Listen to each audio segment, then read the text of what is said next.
이혼 소송 재산 분할이나 재개발 현금 청산, 유류분 반환 청구, 보상금 증액 청구, 매도 청구, 부당이득 반환 청구나 공유물 분할 등 셀 수 없이 많은 부동산 분쟁.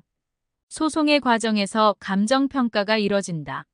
한 번의 감정평가와 그 결과를 바탕으로 분쟁을 끝맺거나 소송이 종결되기도 하지만 상황에 따라 평가 결과에 대해 보완 감정이나 재감정이 필요한 경우가 종종 있다. 보완 감정은 기존 감정 평가를 진행한 동일한 감정인에게 보완 감정 명령으로 진행된다. 보완할 내용은 주로 평가 대상물의 공사 등 현상 변경이 있거나 평가 대상물이 추가되는 등 평가의 기본적인 사항에 대한 변경이 있는 경우가 대부분이다.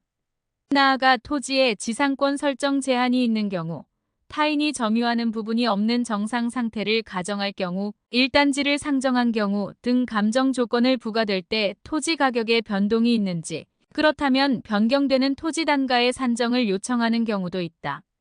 보완 감정을 명령받은 감정인은 기존 감정에서 변경된 내용에 따른 보충적인 평가 결과를 재판부에 제출한다. 다만 감정인에게 보완 감정으로서 조건을 제시할 때 그 조건이 관련 법에 따라 합법적이고 합리적이어야 하며 객관적이고 실현 가능한 조건인 경우에 감정평가에 반영할 수 있다.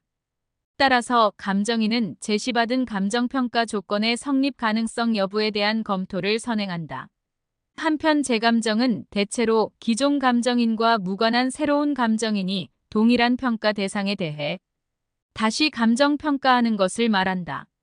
재감정은 때로는 감정평가의 기준이 되는 시점이 동일할 수도 있고 차이가 날 수도 있다.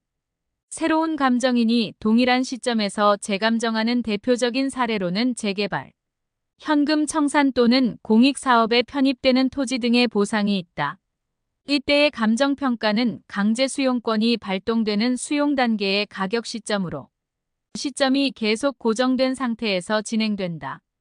구체적으로는 수용 재결 감정평가의 기준 시점은 재결일인데 수용 재결의 이해 신청에 이해 재결 및 행정소송을 제기해 각 단계에서 재감정을 하는 경우라도 수용, 재결 취소 등의 사정이 없는 한 재감정의 기준 시점은 원처분인 수용 재결의 재결일이 된다.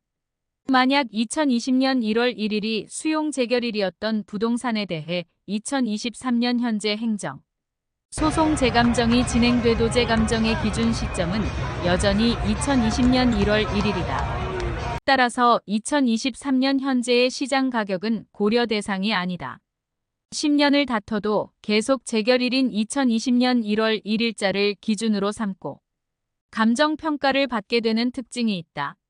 반면 이혼 소송 재산 분할은 재산 분할의 기준이 되는 시점이 사실심 변론의 종결 시이기 때문에 사실심이 길어지면 재산 분할 시점도 변경된다. 따라서 변경된 시점에 맞게 다시 평가될 필요성이 제기돼 재감정 시리즈 8로의 진행되는 경우가 많다. 1심에서 재산 분할을 위해 부동산 감정 평가를 받았지만 당사자가 항소하는 등의 사유로 소송이 길어지는 경우가 있기 때문이다. 특히 최초 감정을 받았던 A 시점과 사실심, 변론의 종결에 가까운 B 시점의 부동산 가격 변동이 크면 분쟁이 많다.